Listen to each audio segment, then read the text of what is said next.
Hey, ladies and gents, welcome to the Controlled Interest Gamecast, where we talk about video games and everything happening in the industry, episode 271. I'm your host, Jerrad Wyche. I would normally say as always, but back for his triumphant return. He wasn't with us last week. My co-host, as always, Dominic Orlando. It's great. It's excellent to be here with you today, Jerrad. I know I missed you, man. It was just a week. Friend of the show, Chris Nunes, filled in admirably, but I'm glad to have you back in the saddle again. We have some interesting news. I'm going to be honest, it was a pretty slow news week, but I came up, there was a news story that broke right before we started recording, which is awesome, regarding Assassins Creed Codename Red. There's some more details about that. And I also made a fun game for us in honor of March Madness currently happening. I'm not a huge college basketball guy, but March Madness is a huge thing in the United States. I don't know how far it's spread globally. I'm pretty sure people do brackets around the world if they're interested in Western sports, because there's a lot of money on the line and people just love to have stuff to be excited about, especially in the current state of the world in general. But in honor of that, I made a fun tournament bracket game that we're going to do later on as our topic of the show. But first, let's start off with, I wanted to check in with you on the Starfield date stuff that happened last week. Obviously, you weren't on the show last week.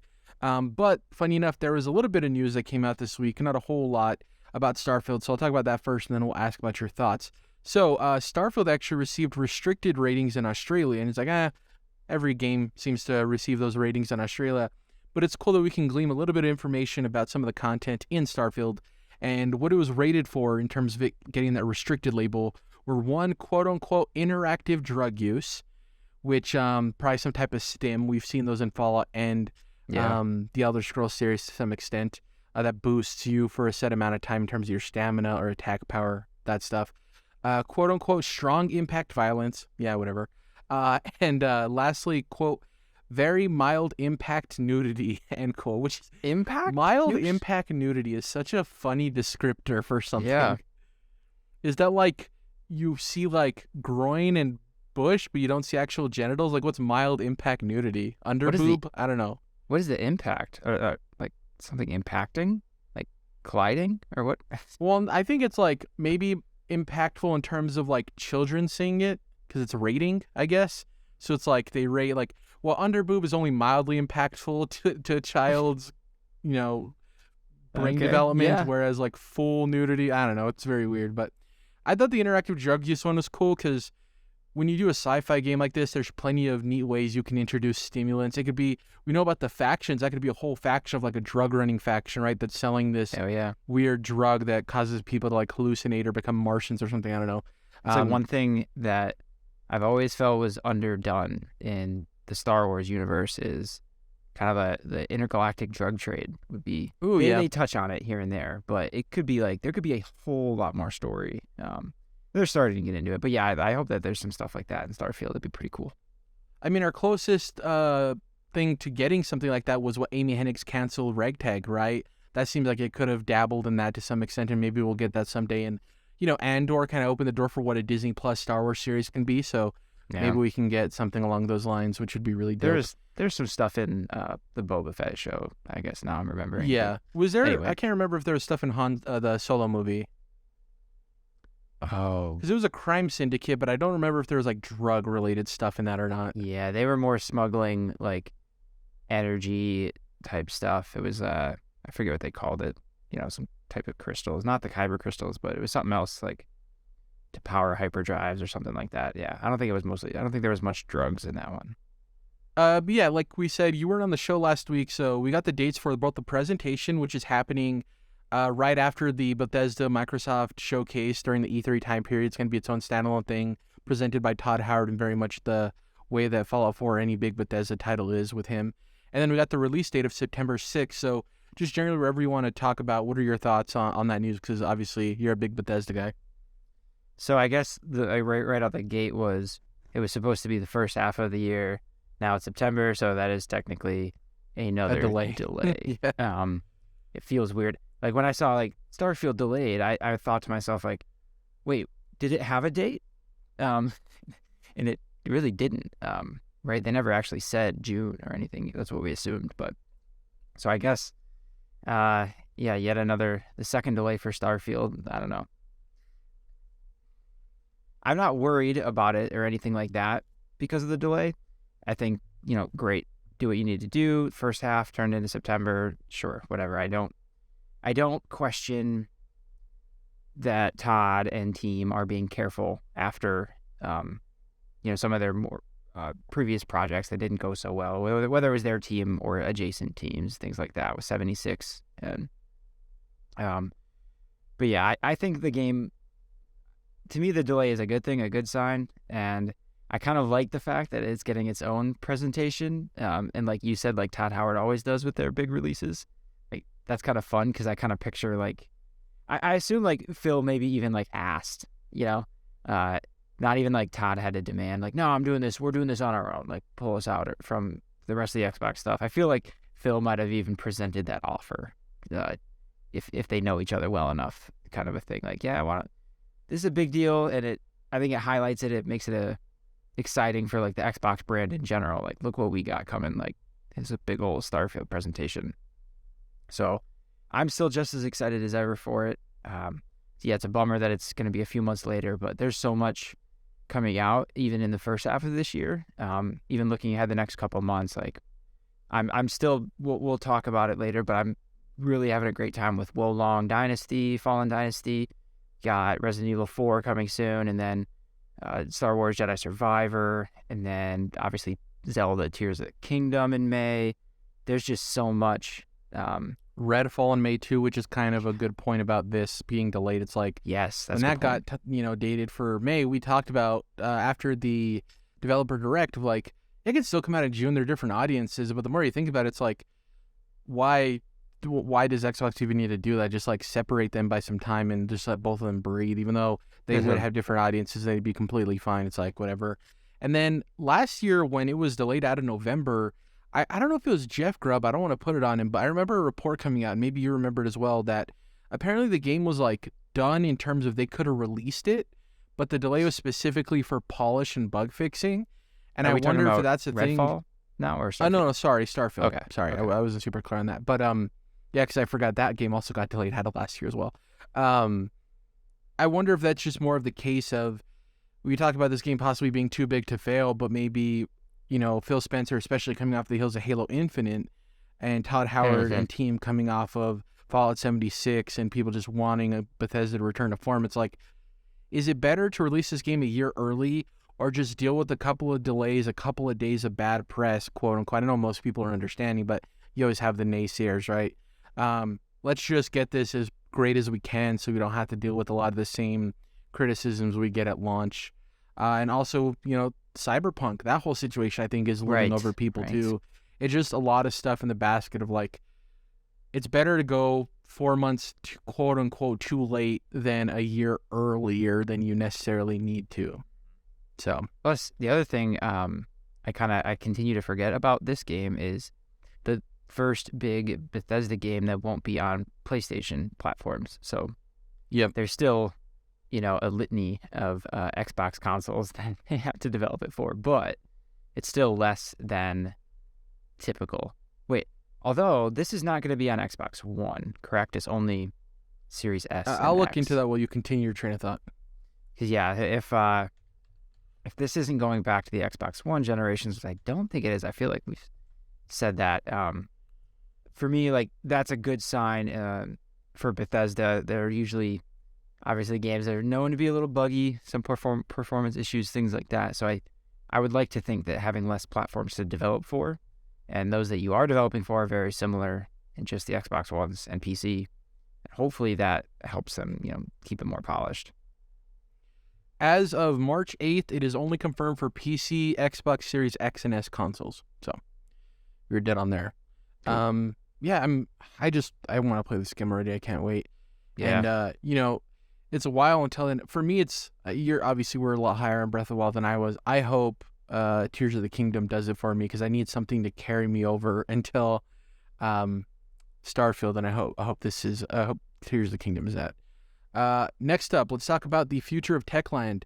The developers behind the Dying Light series, not Dead Island, Dying Light, recently revealed concept art for their upcoming story-focused fantasy IP.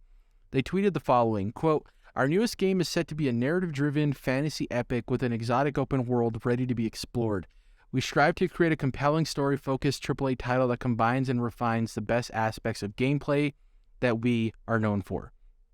Now, if you're not familiar, Dying Light was kind of an underrated game upon its release. It released early in the year, and I think like February of the year it came out, 2017, 2016. And people ended up loving it as a really fun take on the zombie genre. And then the sequel came out last year or the year before? I think it was last year. Early last year, yeah.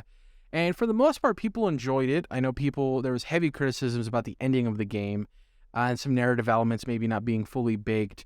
But for me, the reason I'm excited, Dom, is because when you watch Techland gameplay, it's very clear that they know how to design something that's like engaging and fun. I'm just kind of a little tired of their take on what a zombie game can be, and I'm interested to see what they could do with a different genre. That's what I'm most excited for, because they're one of those developers where I see what they do, I appreciate it, but their world just isn't enough to get me hooked in. It's a little bland in that way, for better or worse. So something different can really catch my attention. And the concept art, there's really not a whole lot there. It's like a guy standing on a weird tree looking at like a ancient, looks like Mayan or Aztec inspired civilization of some sort with like, is that an eagle in the sky? What is that? It's like an eagle. So I'm looking at, for one, he is like hanging, grappling off the side of this tree kind of situation. So I'm already putting pieces together of like, well, Dying Light. Look at the top center. Isn't that an eagle?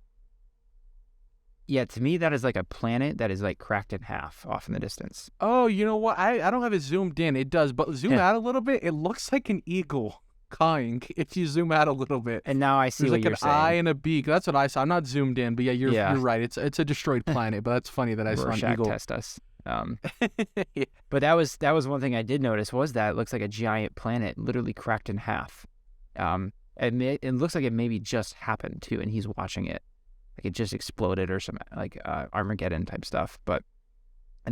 So he's grappling from the tree. But then I'm also seeing like some of the structures off in the distance are raised up, like something out of Elden Ring, where it's like, half 1,000 feet in the air. There's some of those old looking structures. So I'm thinking we're going to be climbing and we're going to be doing parkour and jumping around and grappling and all sorts of good Techland traversal type stuff. Yep, good point. Who knows? I could be way off, and this is just so early concept art, but whatever. That's where my brain's going. Well, the cool thing, too, is you see a couple of creatures, right, outside of the eagle. That's not an eagle. There's a bird on the right that's, like, on a tree. Looks like a woodpecker of some sort. Oh, yeah. And then on the bottom right, it looks like, are you familiar with what a tapir is? They're like the little like, anteater-looking elephant guys. No, that sounds interesting. Tapir. When I was little, I was very interested in animals. I wanted to be a zookeeper, a zoologist. So I know about, like, lesser-known animals. It looks like a tapir of some sort to me. They're really cool animals. Wow. I think the local zoo here had them at one point. Another cool thing that's teased with this, Dom, is the different environments, because we see this, obviously we see the waterfalls and stuff, and we see the very, like I said, Mayan or Aztec-inspired, like, overgrowth civilization, but then in the distance, you also see, like, a desert area. Yeah, you see some orange mountains. Exactly, yeah. I wonder if that's going to be a thing, too, where it's not necessarily a full planet, but we will be able to experience the breadth of environments it has to offer. And to your point, I wonder what the planet being destroyed, like, is he a survivor of that planet and he has to come to a new place to try to find a life? Or, like, what happened there? Is that a moon of the planet and it kind of maybe screwed things up on the planet? If you zoom in, too, you can see people walking across the bridge to the temple or whatever that is that's on the little island sticking up in the middle of the waterfalls. So maybe there's a rebellion or mercenaries of some sort. Looks cool. I'm interested to see more when they want to provide more. They're probably still working on DLC for Dying Light 2. They probably had a whole season pass I'm assuming they have to deliver on, but excited about the future of Techland. And hopefully it's something that catches both of us and gets our interest, because they're obviously talented. They're a very talented team, so I want to play something from them. It just needs to be something I'm more interested in. I'm pretty sure you're the same way, right? Yeah, it's hard to picture myself. I really like Dying Light 1, but something about 2, I just felt like I wasn't interested. Just felt a little stale, maybe some of what you were saying, but yeah, I'm it more also curious. Came out around Elden Ring, which didn't help either of us. Oh, like, we're no shot of us even playing that. Yeah, that's right. Yeah, like a month before Elden Ring or something. It was just like, yeah. But yeah, I'm more this new concept art has me interested, and I like their ambition. They're kind of saying outright, here's an idea. It's going to be a big, open world game. It feels like they're trying to say, like, we're bringing the heat. Everyone, look out, we're coming. Kind of a situation. And they're the closest thing we have to Mirror's Edge these days. So hopefully they can deliver that traversal, like you said. And good point. I think in the concept art too, they're like, look, all these areas look like you have to climb them, and that's intentional because that's what we're good at is traversal and parkour. So we'll see what happens there. Speaking of climbing things, we got some Assassin's Creed news and update. So Assassin's Creed Codename Red update here. Insider Gaming's Tom Henderson posted an exclusive update to the site's previous reveal that the highly anticipated Ubisoft title would feature 2 playable characters and that the game's development is in, quote, good shape, end quote. Henderson, on March 16th, the day we're recording this podcast, learned additional details and has provided an update on the matter.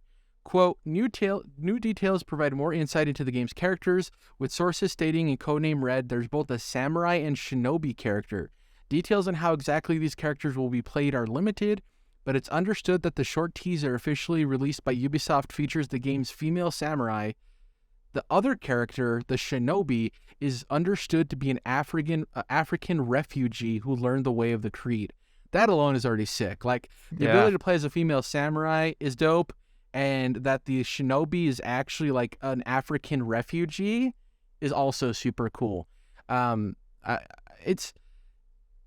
We talk about Cassandra a lot in terms of Assassin's, like it's my favorite protagonist in Assassin's Creed. I know everyone loves Ezio, but anytime we get a chance for another female protagonist is dope. Let me read the rest of this. One of the more exciting details that we've learned, though, is that one of the biggest design focuses for Codename Red is the focus on stealth gameplay. Seemingly, Ubisoft Quebec has decided to take a Splinter Cell-esque or Hitman approach to the title, with things like hiding bodies, hiding in tall grass, extinguishing lights so your shadows are not spotted, etc., etc., all being current features. It's not entirely clear when Assassin's Creed Codename Red will be fully revealed, but Insider Gaming understands that the main focus at E3 2023 will be on Mirage's gameplay premiere. If you didn't know, that's a smaller scope Assassin's Creed coming out this year. It's taking place in the 9th century Baghdad. It's centered on the character in AC Valhalla named Basim. It's kind of his own tale. It's like a prequel, I believe. Well, a sequel. It's a sequel, yeah. Putting it into the timeline. I was going to say something about the spoiler about that character, but I don't want to spoil it for people who don't know. And the formal announcement of its VR offering, Assassin's Creed Nexus. Assassin's Creed Codename Red is internally scheduled to release fall of 2024, but we wouldn't be surprised if the game sees a 2025 release. So, at first, when I heard the details of 2 playable characters, Dom, I was worried it was going to be the traditional Assassin's Creed thing where it's really one playable character, and then you play as the other in short animus stints, right, in the current day, the modern day. Sure. But this seems like you're going to be switching back and forth, maybe, because I want to hear from you, because it's one of 2 things. You're either switching back and forth during certain story segments, or do you believe this could possibly be similar to, mentioned Cassandra, Odyssey, where you choose either the male or female protagonist, but instead of it being slightly different narratively, and the way like characters interact with you based on if you're a male or female, and like romantic options, that this is a little bit more deviating than that if you pick the African refugee or the female samurai, and maybe the one you don't pick you also interact with. Do you think that's the case, or how do you think this plays out in terms of there being these 2 playable characters? I think, and I hope, that it is more like you're switching back and forth. I've never really loved kind of the, you pick a gender and then all that does is just change the pronouns that everyone else uses throughout the game, right? As much as we love Cassandra, and that obviously worked well, at least on the female side in that game, but it feels like you could do more with it and make more meaningful differences. Even if that means that it's not you pick one or the other, it's like you're arbitrarily being switched between them throughout the game for different parts. And we're seeing a lot more of that. I feel like more of the industry probably has started to take note of that being successful. Most recently, think of God of War Ragnarok. Obviously, we started to play as Atreus more significantly. It's still primarily Kratos, right? But they put actual time into making Atreus fun, and there's larger portions of that game. And then and The Last of Us Part 1, but mostly The Last of Us Part 2, obviously. Spoilers, I guess I won't say the specifics, but you do play as 2 characters in that game. And there's probably better examples too, but I think I would prefer something that's more like you're not necessarily choosing one or the other. It's just depending on which part of the game you're at, you're playing as one or the other, and it's, really ingrained in the narrative and that kind of thing. I think that would be really cool, especially when right out of the gate, they're very different characters, right?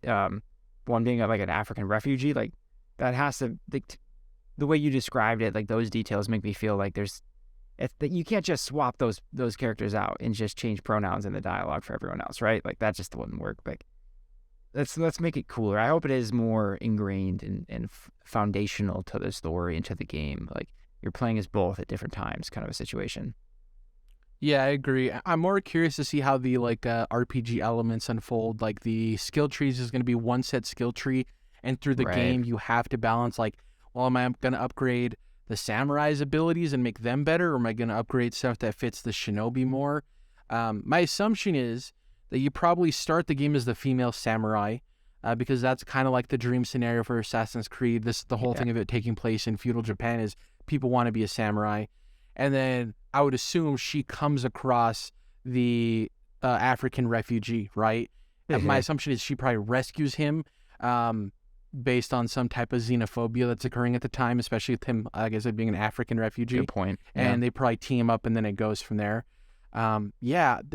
This has the shapings of something that can truly be engaging for an Assassin's Creed narrative, Dom, which I'm excited for. Because if they manage to make the female character as close to as dope as Cassandra was, and then they make this African refugee shinobi, like the story kind of, for better or worse, writes itself in how easy you can make it cool as shit to be that character. Yeah. And I hope that, Ubisoft brings in some black writers to tackle that in a way that's authentic to what someone of that skin color would endure in feudal Japan, and have that perspective and everything. That'd be really dope. What a complicated task that would be to figure out what that would be like. But this does remind me that several years ago now, but Assassin's Creed Syndicate, the one set in like colonial London, you did play as both a man and a woman, and they were twins, I believe. But it wasn't like an Odyssey situation where you could just pick either one at the beginning. It was, I'm pretty sure, different parts of the game had you playing as one or the other forcibly. Okay. I'm pretty darn confident that's how it worked, because I remember playing as both of them at different points. And it worked well. I liked that game. It was pretty fun. But I think, to your point, it's just, you could do a lot, but there's a lot more opportunity to be more creative with this new game. That I hope it turns out. So this is, you said, estimated around 2025 though, so it's a ways Fall off. of 2024, but wouldn't be surprised if the game goes to 2025, which probably could balloon with scope or whatever, who knows. I'm honestly actually kind of excited for Assassin's Creed Mirage, and I'm hoping it reviews well because it's a smaller scope Assassin's Creed game. The thing I'm most excited about though is that we rarely, Dom, get to play in the Middle East in a environment that isn't war torn. Yes. Sadly, the most experience we've had in the Middle East in video games is Call of Duty, right? And we're killing people of Middle Eastern descent, and we're traversing through war-torn parts of their country. And with this, we're going to a 9th century Baghdad, and I'm excited to see the architecture, the culture. Like, that's something we don't get, especially here in the United States with the types of racism Middle Eastern people have had to endure since 9/11. So that's what I'm excited for. So I'm hoping a review as well, and it's good because I want to hop in. And from what they're saying, you don't need to necessarily know Basim's backstory from Assassin's Creed Valhalla, but it's one of those things like the more you know, the more enjoyable the small, subtle details are. So hopefully it's good. The VR thing, whatever. Hopefully it launches on PSVR 2 for the sake of that hardware. Now that that's over, I told you at the top of the show that I had a surprise game I made in honor of March Madness. So let me get my monster truck voice on. Sunday, Sunday, Sunday. Welcome to the Gaming Anticipation March Madness Elimination Chamber. Yeah, dude. So in honor of the that was really cool. I was like kind of like ready for this to sound stupid, but that was really good, man. Thank you. I tried. In honor of the NCAA men's and women's March Madness tournaments occurring, Dom and I will be doing a 16-team or game tournament bracket of highly anticipated games and choosing which one we're more excited for, or any reason. I'm going to give you 2 games, and you got to choose which one advances, whatever reasoning you want to give. Maybe one is more integral to the future of games. Maybe the ones just you're more excited for. Whatever. It's up to you. Dealer's choice. My criteria. Let's go. Yeah. Each round, the games will be reseeded. So we're not going to be able to see future matches anticipated. So it's not like you pick the first matchup, I choose the second one. Oh, those 2 games are going against each other. They're being reseeded in the second round, so we don't know who's going up against one another. And like I said before, the way it works is I'm going to give you a matchup, you choose a winner, then I get a matchup, I choose a winner, and we'll go back and forth until we have the winner. So I chose 16 games. I put them into the bracket. I put them into a random order generator, hit it a couple of times, and then I put them into the bracket. I'm going to list out the games. Marvel's Wolverine, Fallout 5, The Elder Scrolls 6, Naughty Dog's Next Game, Fable Reboot, Perfect Dark, Super Mario 3D, BioShock 3, The Legend of Zelda 2D, Mass Effect 4/Mass Effect Reboot, Dragon Age 4, Skydance's Black Panther Captain America game, Indiana Jones by Machine Games, Blue Point Games Project, whatever the hell that is, Playdead's game, which we've seen teased, the space one, or Hades 2. So it's a wide range of games. Would you want me or you to start off, Dom? You go first. Okay, so the first matchup, Marvel's Wolverine versus Fallout 5. This is a tough one. Dang. I have a reasoning. I'm going to go with Marvel's Wolverine. And the only reason I'm going to is because I hope Starfield is good. So I'm going to get satiated with Bethesda for a good while. Hopefully Obsidian makes a spin-off Fallout game. I'm doing a lot of caveats in my head. And, I know people love the X-Men Origins Wolverine game, but Wolverine is such a popular character. It's a shame he hasn't gotten the treatment that Spider-Man and Batman have in the world of games. R.I.P. Batman games, by the way. R.I.P. Pour one out. R.I.P. Kevin Conroy with them. Yeah, oh, man. Great. So I'm choosing Marvel's Wolverine is advancing. I think that's fair. I mean, I probably would have picked Fallout, but to me though, it makes perfect sense because, I mean, it's literally Fallout 5. We've had 4 of them, and more than 4 actually. So it's kind of like what's something new that there's not been a lot of high quality Wolverine games around. So I totally get that. And I think we're getting it way sooner than we're getting Fallout 5. So it's kind of like, good point. Yeah. I'll be able to play it sooner. But man, that's a Sophie's choice, man. I cannot wait for Fallout 5. It's it's funny that there's series like that where, to some extent, Elder Scrolls is exciting in that they named the region, and for Elder Scrolls fans, it's exciting. But on a more widespread scale, when they announce what city or region Fallout's taking place in, that's a huge deal. So excited to see when that happens. Once again, you got a Sophie's choice. Maybe it's not a Sophie's choice. Your choice, Dom. Elder Scrolls 6 or Naughty Dog's next game? That is a Sophie. That's brutal.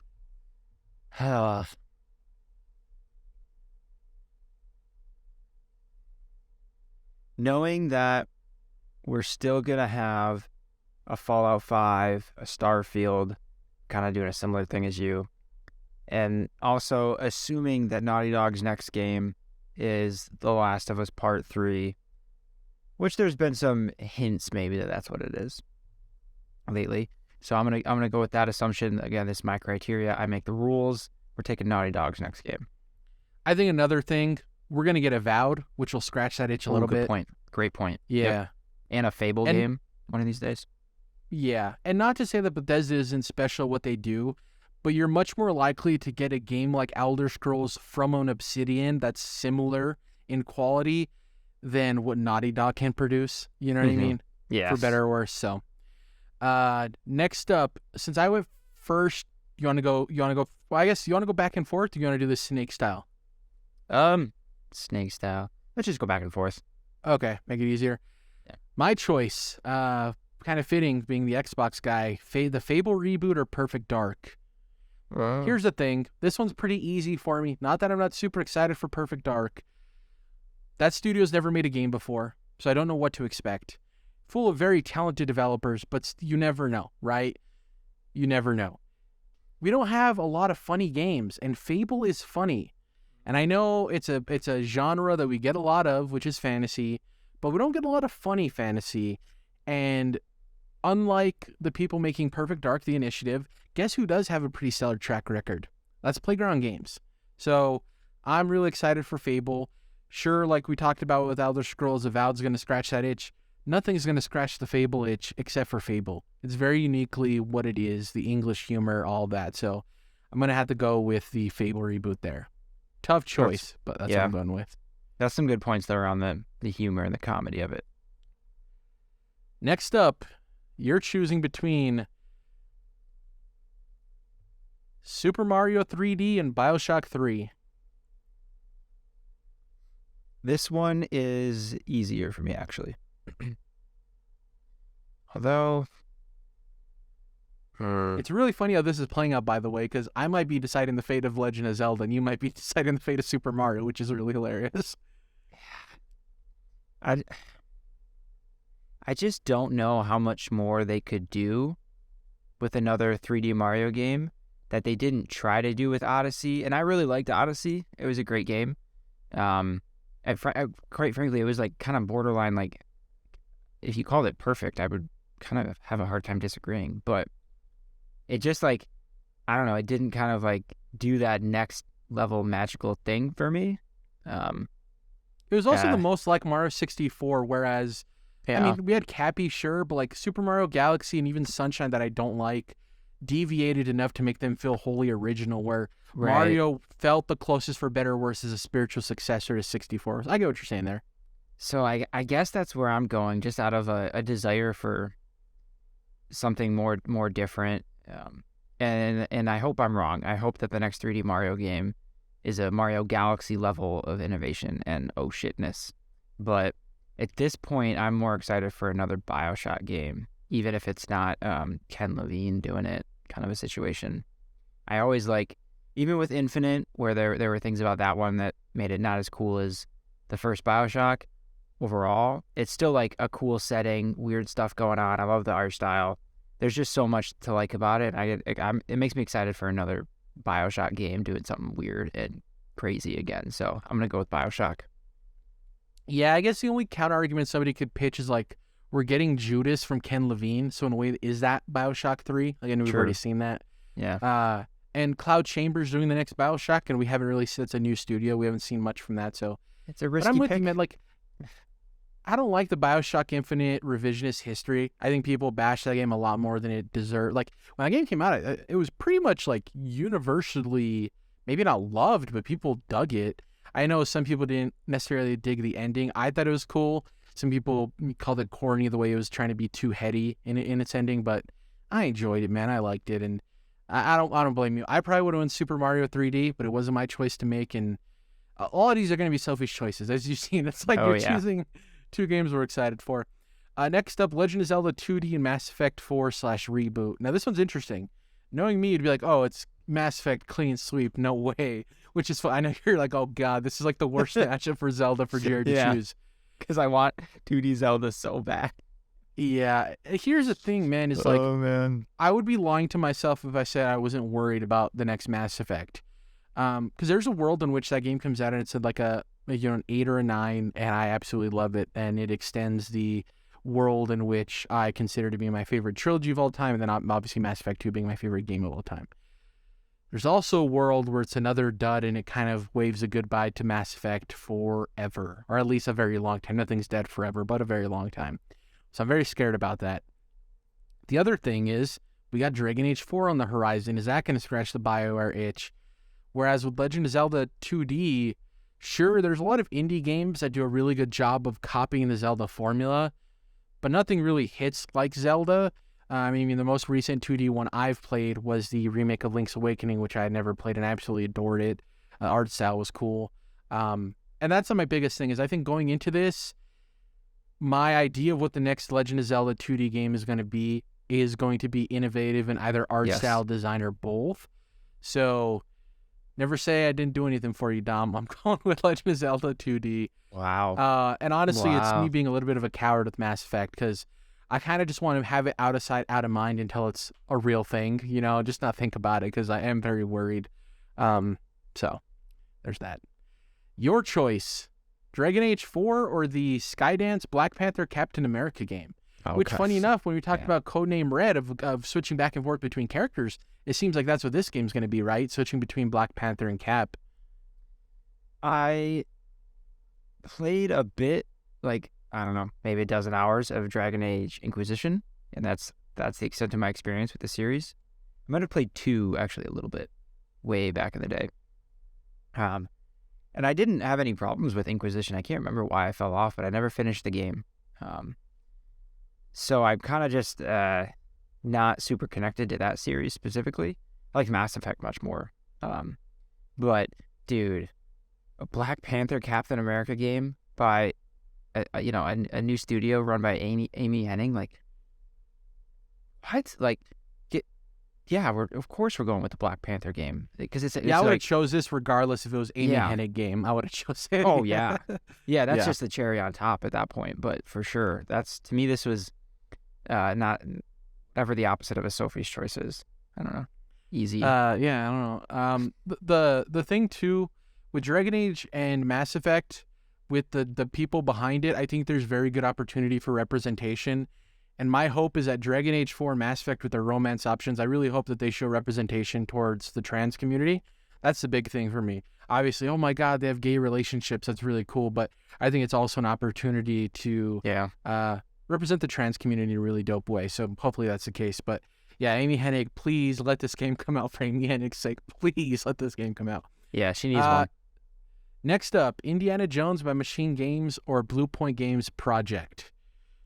This one's tough, because if this is a remake of a Metal Gear Solid game by Blue Point Games, I'm excited, because it'll probably be an opportunity for me and a lot of people to hop into the series for the first time.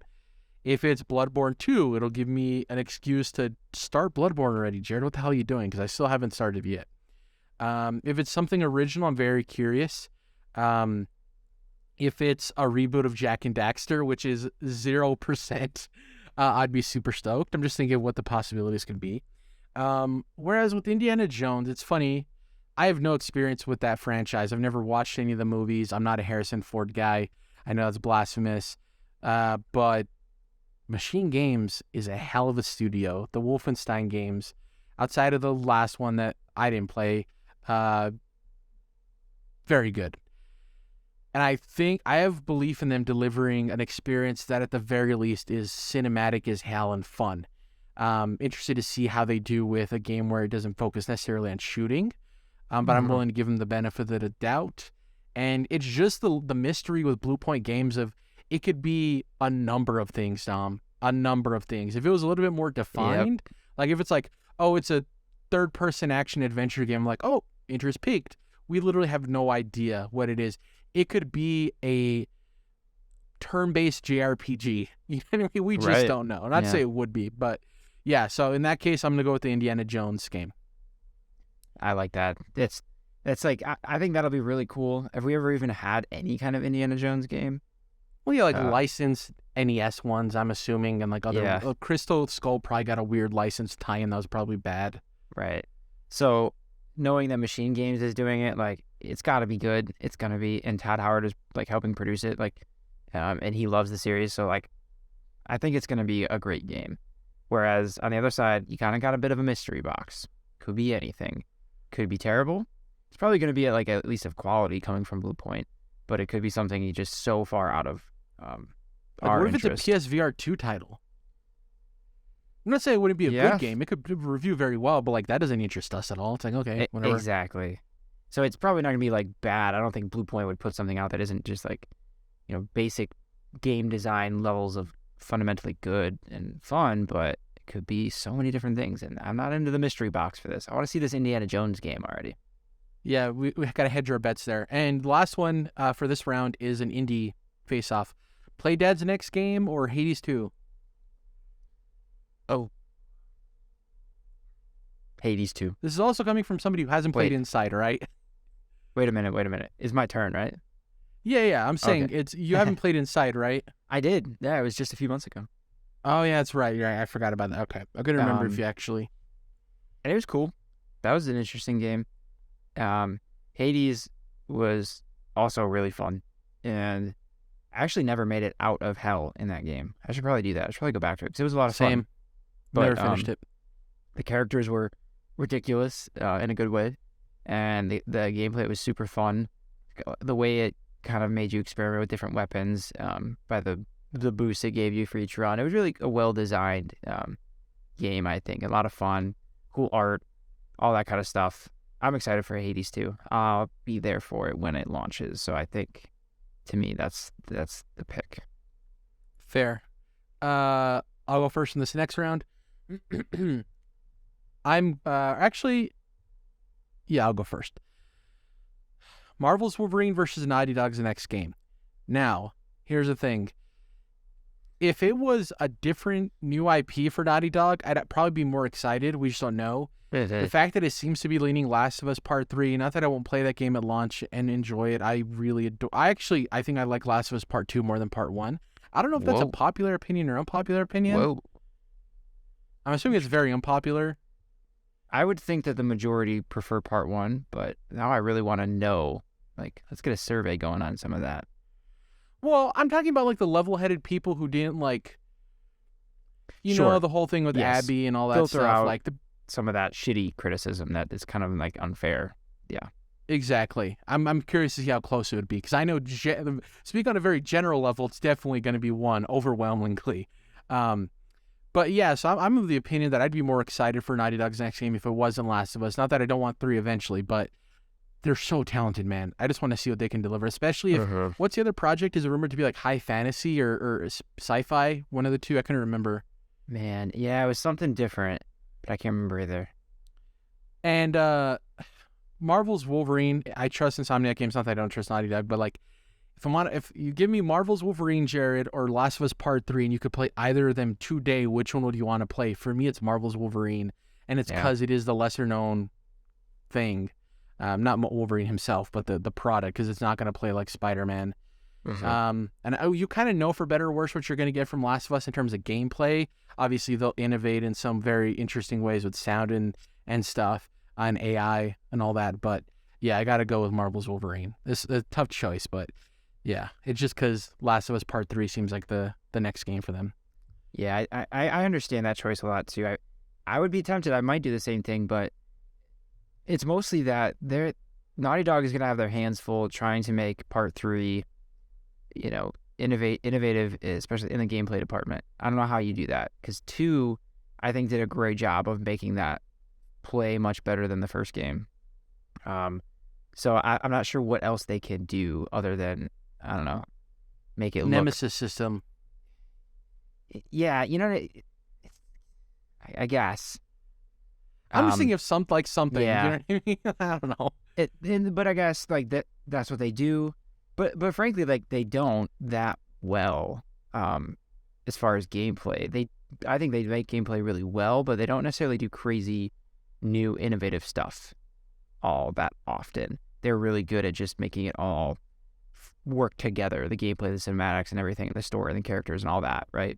So like the AI calling each other's names out is immersive, but it's not necessarily innovative. Exactly. And the story is like it tends to be like really engaging and incredible and emotionally and impactful, but like that's not gameplay. Sort of it. They kind of intertwine it a little bit into especially in Part 2, but I totally get picking Wolverine on that. So I hear you. Your choice.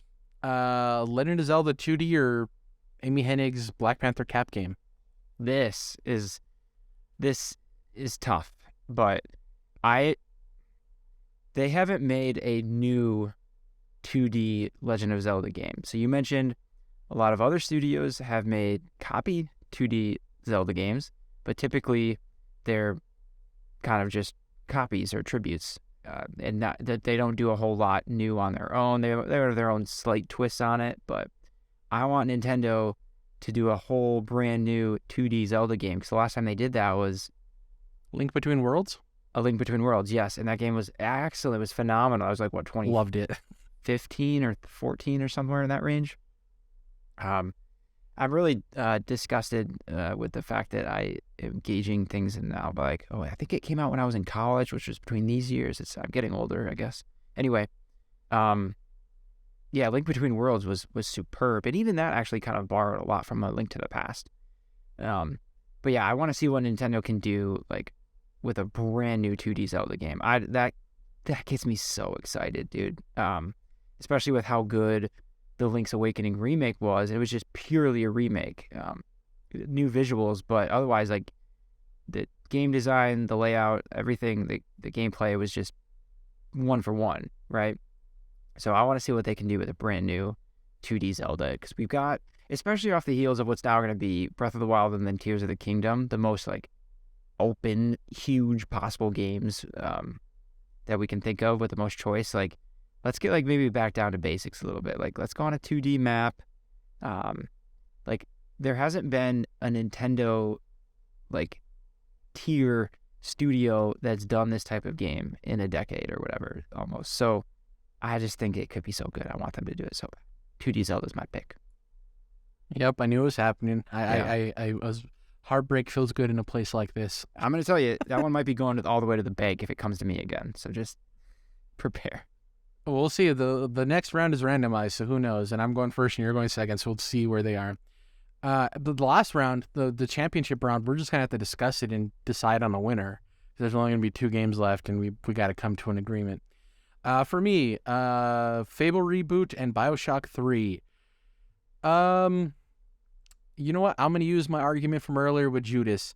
Not to say that Judas is going to be the level of quality of BioShock game. Hopefully, Ken Levine's behind it. I hope so. It's definitely as weird and a little bit obtuse in its world building. But it has a lot of the aspects you'd want from a BioShock. And in my brain, we're eliminating one of these from reality. So it's like, well, if I eliminate BioShock 3, I still have Judas, I guess. And it's just because, like, Cloud Chamber, we don't know what they're doing as a studio. This goes back to why I chose Fable over Perfect Dark. I have faith in Playground Games. They make me play arcade racing games when that's a genre I have no business playing because I'm not a car guy. I'm the opposite of whatever a car guy is. I'm a caveman. But I'm going Fable Reboot. Got to. And your last choice, Indiana Jones by Machine Games or Hades 2? That is a tough one.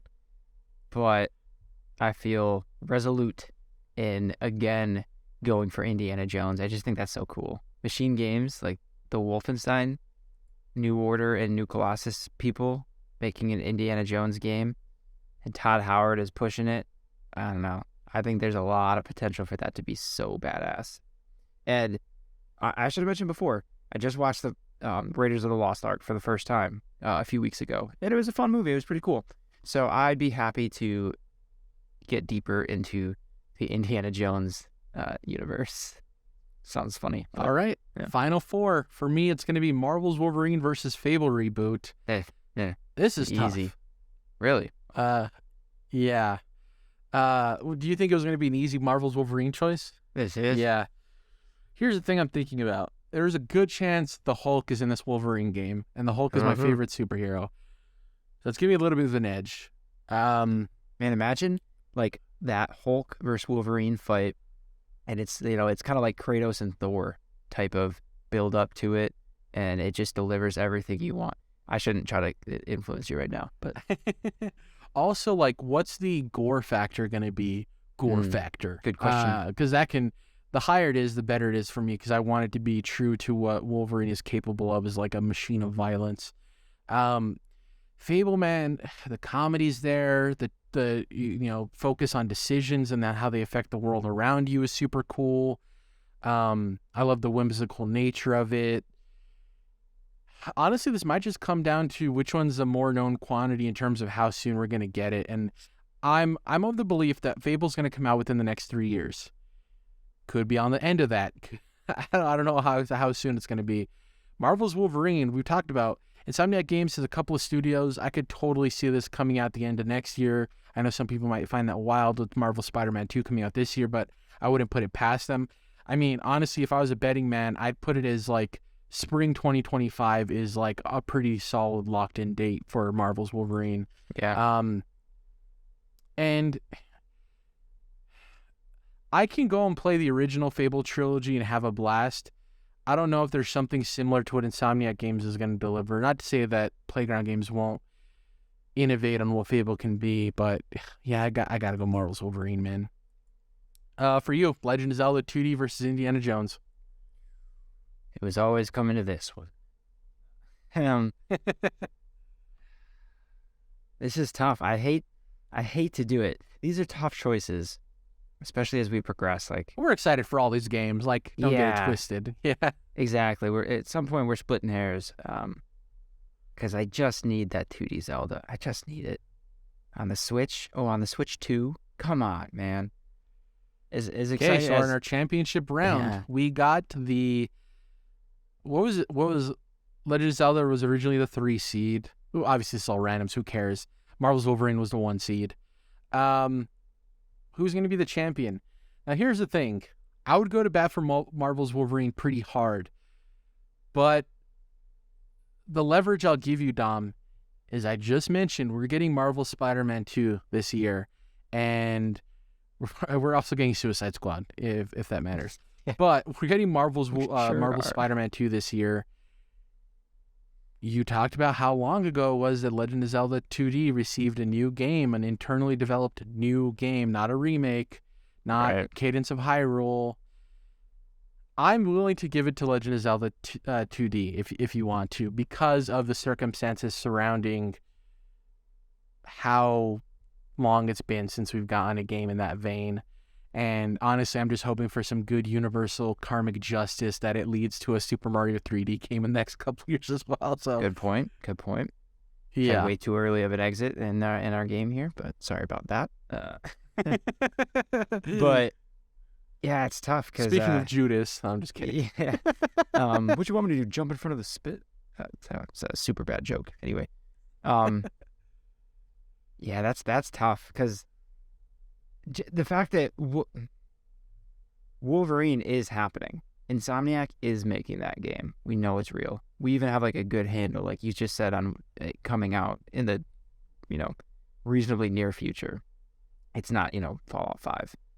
We know it's real, but it's like, if I live another decade, then sure. But Wolverine, we know it's here and it's coming. So the fact that we're allowed to like put into existence a 2D Zelda game that probably isn't happening, if I'm being honest. Best case, we get a remake of the Oracle games or something, right? Monkey's Paw situation, yeah. Yeah. So like that would certainly be my pick, but again, there's not a wrong choice here. And especially as we're creating our own criteria as we go. But it's all you. Let's go with Legend of Zelda 2D for the simple fact that it is we know Marvel's Wolverine is a tangible thing, so let's just put our hype and faith behind, manifesting Legend of Zelda 2D to some extent. And we get to... Maybe it ends up, like you said, with us getting the Oracle remakes. Yeah. But it ends up with something at the very least. So our first ever March... What did I call this? Hold on. Let me get my... Sunday. Our first annual winner of the Gaming Anticipation March Madness Elimination Chamber. Legend of Zelda 2D. That's it for this week's show in terms of the news. Let's talk about what we've been playing. Not much of note here. It was one of those weeks, Tom, where I only could play in short bursts. I couldn't really sit down and get a good gaming session. So I played some Rocket League, the new season. Nothing really to talk about there. Just Rocket League, as always. What an addictive game. Hopped back into Fortnite for the new season because of the Eren Yeager skin, his character from Attack on Titan, one of the more popular anime. Having a blast. They added motorbikes. They added a bunch of weird stuff that they add with every season. It just continues to be rock solid. They continue to do the no build mode, which is dope. Oh, yeah. They've added guns where you can aim down the sights, which is great. It's a lot easier to sell people on Fortnite who aren't into Fortnite. Especially with that being much harder for me to find a group to play Warzone with, for better or worse, for various reasons on Call of Duty. It's much easier to play Fortnite solo and have a good time than it is to play Warzone solo and have a good time, especially with the sweaties. I see. I hopped back into Spelunky 2 for the first time in a while. It made me start craving the original Spelunky, which I think is like a perfect game. hop back into that for a bit. God, I love the Spelunky titles. They're so fun. The mystery box of it all. And then lastly, I wanted to mention Wolong. So you weren't here last week when I talked about it. I'm in a weird place with this game. Ooh, so I started it, got to the first boss, and even before the first boss, and I hate to sound like it's going to sound mean, you could just very much tell the dip in quality from a From Software game to this, in my opinion, anyways. The combat doesn't feel as fluid. This game is like parry the game. If you don't want to parry, you're not going to really do much at all. You have to parry. Which I'm not, like, parry is not something I necessarily lean toward in Souls-like games. I'm just not vibing with it. Like, so I played it the first night. I got up to the boss. I fought him maybe like 8 to 10 times. Took me like 3 tries to get to his second form. And then, honestly, I probably could have beat him if I just wasn't getting frustrated at the parrying situation. It isn't even like the dodge and attack of it all with his patterns. It was just more what you had to do to get there, which was more frustrating. I'm in a weird place. I'm hoping you can sell me on it a bit more. I don't know if I want to return to it, which is a bummer. I don't know, man. I was expecting more, and I honestly, it might be my fault for not trying to get past the boss and continuing with it to see what else it has to offer. But I don't know. In a weird place with it. I would probably say, so that's the only thing I've been playing, so that's what I wanted to talk about anyway. But I would say, typically, I would encourage someone to, get through that first hurdle, that first boss. And I think this game is set up in a similar way, where, like, this first boss is kind of like the test of, like, are you going to like this? Are you going to be into it or not? And I would encourage someone, again, to, like, at least get that first big victory, that first, feeling of satisfaction, to then see if that drives them to want to keep playing the game. As it's easy to drop off when that's getting tough at the beginning. But that being said, the fact that you just described that you're not crazy about a parry mechanic, I'm kind of thinking you're not gonna. I mean, you have to parry in this game. There's not really a choice. The next couple bosses, I think the directly next one is easier, but it's easier because the game assumes that you've now mastered or gotten much better at the parry mechanic, and it's even more reliant upon that. And I feel like that's going to be a theme. So that's one of the bigger differences actually from Neo to this game. Is in Neo you didn't have to be quite as good as at parrying, and there was more. Well, in this game there's quite a few spells too, and different long range weapons. But yeah, I don't know. I feel like if you're not into the parry part of this, then I don't think it's going to get much better. Because one of my observations is I really like the combat and it feels great. It's super satisfying. And the whole act of trying to time the parry correctly, and then the satisfaction of when it hits and then you counterattack. What platform are you playing this on? Series S. Okay, how do you feel about the input lag? I've not felt any input lag that's been noticeable to me. So, yeah, for me, I'm playing on the Series X. It's not super noticeable, but there is a slight input lag in the parry input. Yeah, and I've seen people talk about that too with reviews and stuff, and I don't know if that's also taking away from my enjoyment of it. Is like, not only is the parry mechanic not my jam, but it's also not as precise as it should be, which is also taking away. And that's the thing that's frustrating too, Dom, is like, I've played tons of Souls-likes. I got past the first boss hurdle. It's not even beating him. Right. That's the issue. It's just like, it's the mechanics of like, is it worth getting good at the parry mechanic if that's all this game? If not, maybe all that. That's a bad way to put that, but it's like the core of what this game wants you to do. Right. Yeah, I'm like, I don't know, the way you're talking about that, and there's so much more. There's so much else to do. It's kind of the other part of it. It's not like you're hurting for awesome games to get into. It's kind of, that's where I actually felt like because I stopped playing Atomic Heart. I kind of like I hit a point where I don't know. This area I was in wasn't fun. I was just like, I was getting to this thing of the combat was certainly not fun. I had no feeling like I was progressing. It just was always a chore of like, more robots, and I'm out of ammo, so I gotta drag them around and slowly, and it just, everything about it was starting to feel like annoying. Work instead of enjoyment. Yeah. And and I felt bad about it because there was a lot of other cool stuff that was going on in that game, but not nearly enough. So yeah, I did just, you know what, I'm out. And Game Pass made me feel very enabled to do that. So my Game Pass experience overall, I think, it's worth mentioning that's cool to me. That I'm normally someone who, if I buy a game, I feel like I need to at least finish it, even if I'm not loving it. Like I made the investment, I gotta go get through it, that kind of thing, before I can even accurately fully judge it. But no, I was just kind of, you know what, the Atomic Heart, it's just like, meh, I'm out. And then I'm having a different experience with Wolong. Like, I'm having a lot of fun with it. But one of the things, even compared to Neo, I feel like some of the level design is sort of lackluster. And certainly compared to From Software games. But everyone's level design is lackluster compared to them. But, and there's a few other small gripes, I guess, too. But overall, I'm having a lot of fun with it. And it just feels a lot like Neo. But maybe like they made it a little faster. Like they spent a little less time creating different enemy types and more intricate levels than they had on Neo in Neo 2. But still having a lot of fun with it. And yeah, from what you've said, it might be time to find the next thing for you, at least.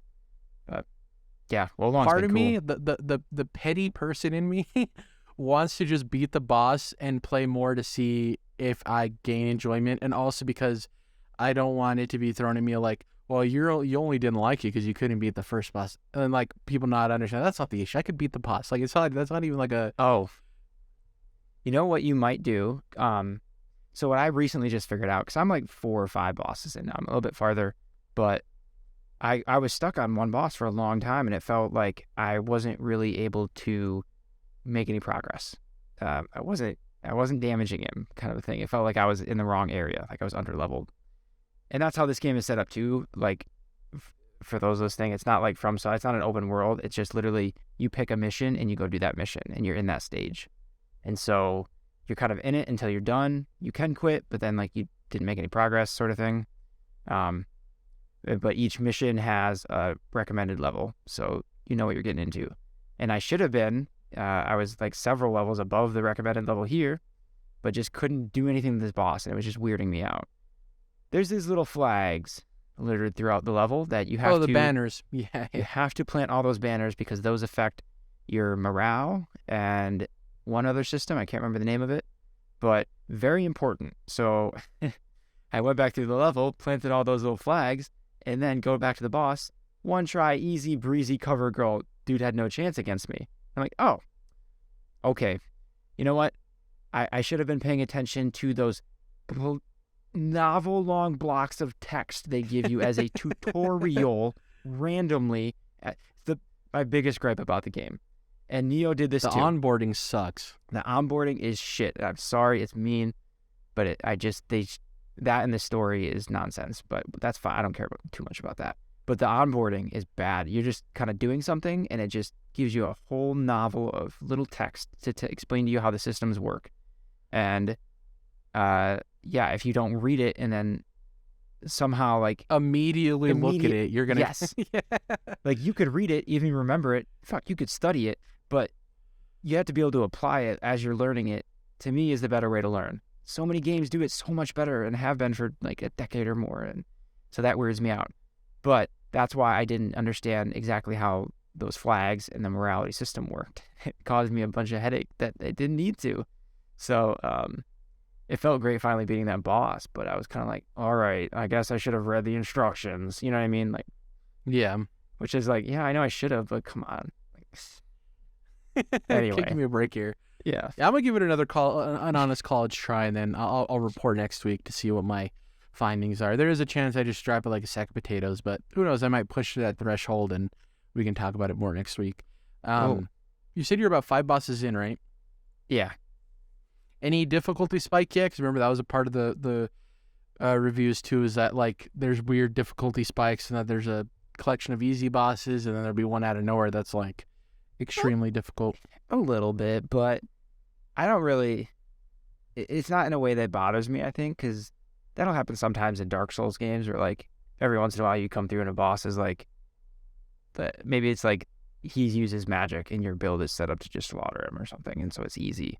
Or, like, you know, the pinwheel boss or certain things like that where... Yeah.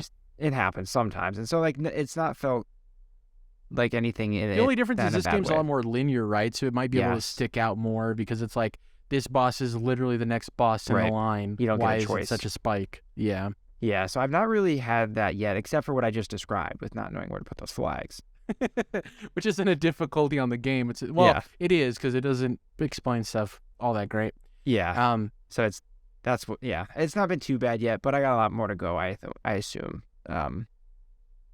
But I did want to mention, I did something, and only briefly, and we'll see how long I stick with it, that you're going to be like, oh, really? And that is, I booted up my 3DS and started playing a remake of one of the first games I ever really, really loved playing when I was a kid, and that is Pokemon Soul Silver. And it's kind of nice. It's kind of relaxing. That's the best Pokemon game ever made. Pokemon Soul Silver and Heart Gold, because in my opinion, Gold and Silver were the best games, and the remakes obviously add all the modernizations that make the quality of life the best. Yeah, awesome to hear. I love those games so much. I hope they get ported to the Switch to some extent, because those are my favorite games in all of Pokemon. Because as a kid, that was one of the first Game Boy games or whatever that like I really dove into was Gold, and then Silver, and then Crystal. Like I literally played all three, like even though it's mostly the same game over and over. But always had my boy Cyndaquil, so we got him again, of course. And I don't know, it was only like an hour's worth, but I think for the if I'm feeling like it, it's worth popping into it. I'm like really impressed with how it looks. Is what I want to say sure. about it. It looks really beautiful. Like walking through the world is just even like just the way the houses look. I was like, this evolved really well, I think, from like Game Boy Color Advance but then to DS with this one. I think they did a great job like updating it. Where there's obviously been some questions about that with the Switch Pokemon games, like it's kind of ugly. The graphics are kind of weird, But I feel like for this one, I'm like, wow, this really looks nice. It's just a joy to be in there. Very slow. It's like the moving, apex of the pixel design of Pokemon games. Yeah. Because it's also like the best version of the 2D sprites. That's a big criticism of Pokemon, since we've jumped to 3D and we get the 3D models. That's tough. Some of the Pokemon, when they're translated, just do not look great or cool or interesting at all. And honestly, a lot of times look better in 2D sprite form. And it's like, that's also why it's such a special game, is because it was the highest resolution and most detail those 2D sprites ever got. Yeah. Right before we went to the 3D era, and it kind of made things a little bit dorkier. I love Soul Silver and Heart Gold, man. I've wanted to get a hard copy of the game, but they are so expensive. Yeah, it only cost you a kidney. Exactly. I'm excited to hear that you're playing it. And the cool thing too is like they're low investment in terms of you could just pick it up and play and not have to worry about it. You're not in the zeitgeist of a new game. Mm-hmm. You can pick it up and drop it whenever you want. You can you set your progression. You know what I mean? It's like, oh, I want to tackle a gym today, or I want to level up this guy 5 levels, or whatever you want to do. So excited to see if you continue playing it. I'm just stoked that you booted it up. Did you grab it during this like whole 3DS closure eShop thing? Is that why? No, not exactly. But I got it, I guess I'll say. Hell yeah. So Cyndaquil has always been your boy for the second gen? That's my dude. The other ones are whack. Come on, that crocodile, like, get out of here. I love Totodile. I love Totodile. No one, I think, ever chooses Bayleaf. Yeah. Yeah, I don't think... The poor leaf Pokemon who, like, was cute, but I'm like, you're not going to be that good, man. I need Cyndaquil. I need to burn people up. Like, let's go. which was a bummer because I was a Bulbasaur kid with Gen 1. You know what I mean? I had to deal with enough shit without everyone picking Squirtle and Charmander. Yeah. And then it came to Gen 2. I'm like, come on, I'm going to stick with my grass boys. And I'm like, nah, I'm good. Yeah. And Bulbasaur was cool. It was much cooler than the Leaf type in this game. I already forgot the name.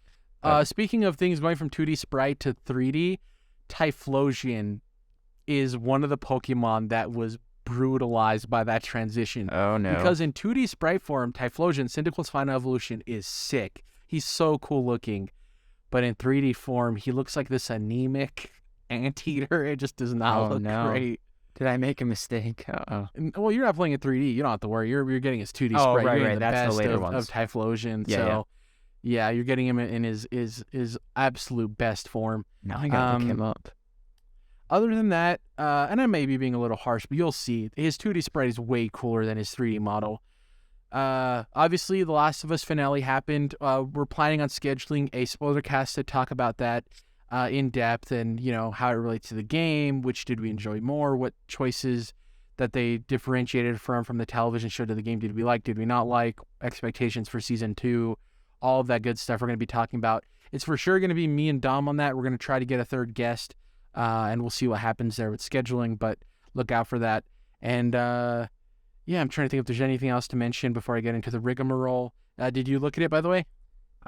Still trying to find it, because I'm just finding some weird stuff, I'll tell you that. Let's see. Typhlosion. What did you type in the search bar? Just Typhlosion. I tried 3D. That didn't help. Like, what game would he be in?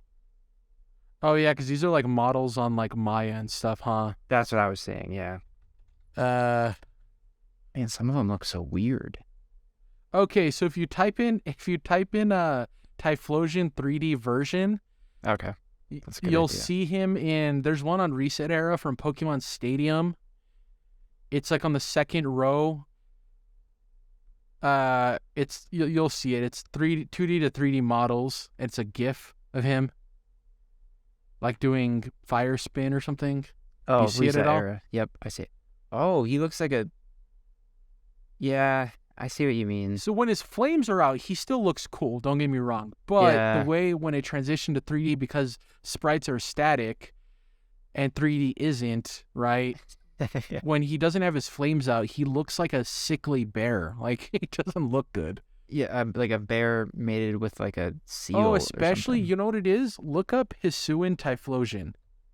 It'll autocorrect HIS, and then it should finish the rest for you. Hisuian Typhlosion. This is his regional variant, and you'll see the sad, flameless version of him. Oh, he's got a pink flame. Like a purple. Yeah, and pink this flame. is the regional variant of him for the Hisui region. I kind of like Fire that. looks sick, but the skinny, like the non-flame version of him looks so sad. Yeah, there's one with no flame, and it's like a model, and he's just shoulders slumped. He looks sad, and you could definitely go different directions with this guy. Yeah, but I'm saying, like, his peak was 2D sprite. Like, nothing was cooler than Typhlosion with full flames out. He's so dope. Anyways, now that our Typhlosion cast is done, if you can, please follow us on Twitter. We're collectively at CTRLINT. It's Controlled Interest abbreviated. Individually, you can follow me at Jerrad Wyche. That's JERRADWYCHE. You can follow Dom at OBDomKenobi, but the O in OB is the number 0, not the letter O. Other than that, you can go to YouTube, search Controlled Interest. We'll pop it up, subscribe so you never miss the podcast. Leave a like, leave a comment down below. What's your favorite era of Typhlosion? Is it the Sprite era? Is it the 3D era? Let us know. Other than that, we're on podcast services. You got your Apple Podcasts, you got your Spotifys, you got your Podbean, all that good stuff. And yeah, we'll catch you guys next week when you find out the verdict. Is Jerrad done with Wolong? Tune in and find out. See you guys next week. Bye.